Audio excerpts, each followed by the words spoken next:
Overtake করছে আমাকে, তো আমি স্লো করে দিলাম। দেখুন এটা কিন্তু রিস্ক, দেখুন আগের দিকে গাড়ি একটা আসছিল, ও ঢুকে যাচ্ছে, এইভাবে কিন্তু ওভারটেক করা উচিত নয়। কিন্তু এটা সাডেন ব্রেক মারলো, কিন্তু আমার দূরত্ব আমি বজায় রেখেছি। কিন্তু এখানে আমি কথা বলতে বলতে চালাচ্ছি, কিন্তু আমার পা, এই যে হাত, আমার চোখ, যখন যেখানে যা কাজ করার অটোমেটিক কিন্তু হয়ে যাচ্ছে। যে কথা তো ভিউয়ার্স, আপনারা সবাই কেমন আছেন? আশা করি সবাই ভালো আছেন। তার একটি ভিডিও নিয়ে আপনাদের সামনে হাজির হলাম। তো দেখতে পাচ্ছেন সামনের দিকে গাড়ি যাচ্ছে, সিঙ্গেল রোড। তো এই রোডে কি হচ্ছে, আমরা ওভারটেক করতে পারছি না, সরু রাস্তা, ওইদিকেও গাড়ি আসছে দেখতে পাচ্ছেন। তো আমাদেরকে এই যে সামনে গাড়ি যাচ্ছে, তো এই সামনের গাড়ি যে যাচ্ছে তার পিছনে পিছনে যেতে হবে। এবারে কি হয়, অনেকে সামনে সামনে একদম যে গাড়ি চালায়, একটু ডিস্টেন্স মেনটেন্স করে আমাদেরকে গাড়ি চালাতে হবে, নাহলে কি হয়, ওই আগের গাড়ি যদি সাডেনলি ব্রেক মারে তাহলে কিন্তু ধাক্কাধাক্কি হওয়ার চান্স থাকে। নতুনরা এই ভুলগুলো কিন্তু করে। এই যে আমি দেখুন একটা ডিস্টেন্স মেনটেন করে গাড়ি চালাচ্ছি, দেখতে পাচ্ছেন তো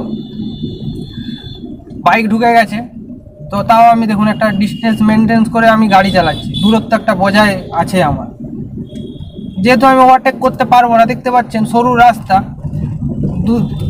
একটা রাস্তায় গাড়ি যাওয়া আসা করছে, তো আমাকে তো একটা ডিস্টেন্স মেনটেন করে যেতে হবে। আচমকা যদি এই গাড়িগুলো যদি ব্রেক করে দেয়, সামনে যায়, তাহলে কি হয়, আমি যদি আচমকা যদি ব্রেক তখন না মারতে যাই, যদি আমিও মেরে দিলাম, হয়তো দাঁড়িয়ে গেলাম, এবার আমার পিছনে সে যদি সাবধানের সাথে না চালায়, সেও এসে ঠুকে দিতে পারে। তো এই জিনিসগুলোকে আমাদেরকে খেয়াল করে গাড়ি চালাতে হবে। তো দেখতে পাচ্ছেন লাইন বাই লাইন গাড়ি যাচ্ছে। তো সরু রাস্তা যখন দেখবেন এরকম পরিস্থিতি পড়বে, এইভাবে আপনাদেরকে গাড়ি চালাতে হবে। এখন 3 নম্বরে আমি ফেললাম, দেখুন একটু বড় রাস্তা হলো, তাও দেখুন এটাও গাড়ি যাতায়াত করছে। তো ওভারটেক চট করে করা যাবে না, ফাঁকা থাকলে ওভারটেক করতে হবে। এই ওভারটেক করতে যেও অনেক অ্যাক্সিডেন্ট, দুর্ঘটনা এরকম ঘটেছে সিঙ্গেল রাস্তাতে। তো এবার বাঁ দিকে চলে যাবো, এখানে একটা স্পিড ব্রেকার আছে, ফার্স্ট গিয়ার করতে হবে, উঁচু আছে স্পিড ব্রেকারটা, একদম ফার্স্ট গিয়ারে করলাম, স্পিডটা অনেকটাই কমে গেছিলো। এবার বাঁ দিকে যাবো, বাঁ দিকে আমি ইন্ডিকেটার দিয়ে দিচ্ছি। তো এখানে সেকেন্ড গিয়ারে আছে, কিন্তু আগের টোটোটাও স্লো যাচ্ছে, আমাকে সেকেন্ড গিয়ারে যেতে হবে। এখানে টার্নিংটা আছে অবশ্য, এবার আমাদেরকে দেখে বেরোতে হবে এইখানটা। দেখুন এবারে জাম্পের মধ্যে আমি পড়ে গেছি, এখানে ট্রাফিক আছে, আমি ওই গাড়ির যে লাইন, সেই লাইনের যাব, একটা লাইনের মধ্যেই গাড়ি কিন্তু আমি চালিয়ে নিয়ে যাব। এখানে কিন্তু আপনারা একবার ডান দিক বাঁ দিক করার চেষ্টা করবেন না, বেকার করা। আপনি স্মুথলিভাবে একটা লাইন ধরে, একটা রো ধরে যাবেন, তাতে আপনার গাড়ি চালাতে সুবিধা।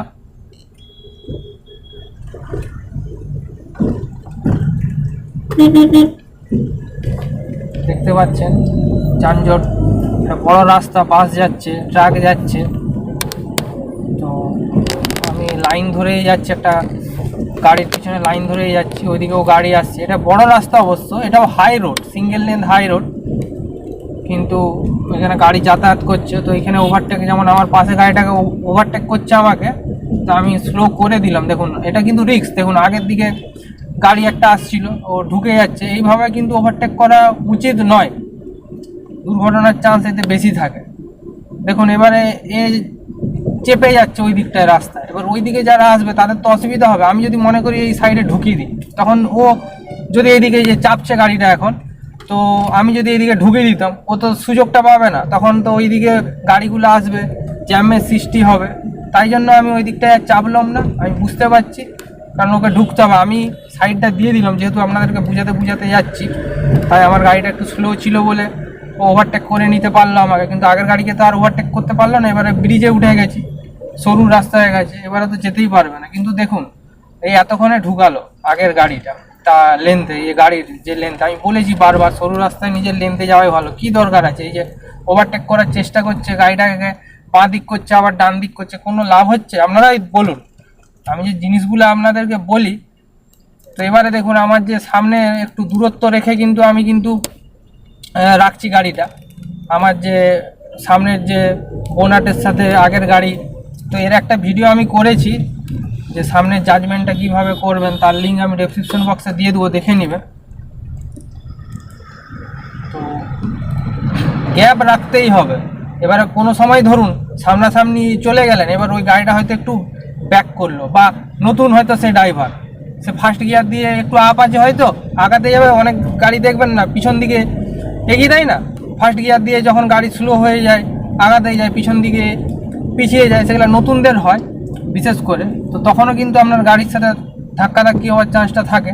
তো গ্যাপ সব সময় রাখবেন।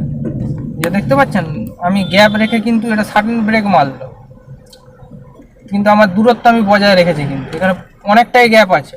আপনারা হয়তো ভাবছেন যে সামনে না, অনেকটাই গ্যাপ আছে। এই যে ওয়াইপার ব্লেডটা আছে, ওয়াইপার ব্লেডটা আমি ওই যে গাড়ির যে চাকাটা আছে নিচে, চাকাটা হচ্ছে যখন দেখা বন্ধ হয়ে যাচ্ছে আমি কিন্তু গাড়ি একদম টোটালি থামিয়ে দিচ্ছি।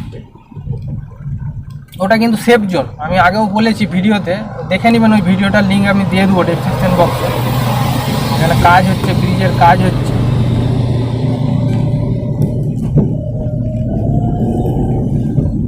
তো দেখুন গাড়ি চালানো একটা 1-2 দিনে শেখা যায় না, 1 সপ্তাহ শেখা যায় না। হ্যাঁ এমনি শিখে যেতে পারেন, কিন্তু এই যে অভিজ্ঞতাগুলো যত চালাবেন তত অভিজ্ঞতা আপনাদের বাড়তে থাকবে আস্তে আস্তে। যত পুরাতন হবে তত দেখবেন আপনার ইজি হয়ে যাবে, তখন কোনো কিছুই মনে হবে না। এই ভিড় ভাড়, এই যে ভয় লাগা, কিছুই তখন মনে হবে না। আপনি হয়তো কথা বলে, যে আমি কথা বলতে বলতে চালাই, আমি কথা বলতে বলতে চালাচ্ছি, কিন্তু আমার পা, এই যে হাত, আমার চোখ, যখন যেখানে যা কাজ করার অটোমেটিক কিন্তু হয়ে যাচ্ছে। যে কথা বলছি, এখানে যে ব্রেক মারলো গাড়িটা, আমি কতটা ডিস্টেন্স রেখে কিন্তু ব্রেক মেরে আমার গাড়িটাকেও কন্ট্রোল করে নিলাম। এখানে সিগন্যাল আছে, সিগন্যালটা গ্রিন হয়ে গেছে, আমি সোজা চলে যাব।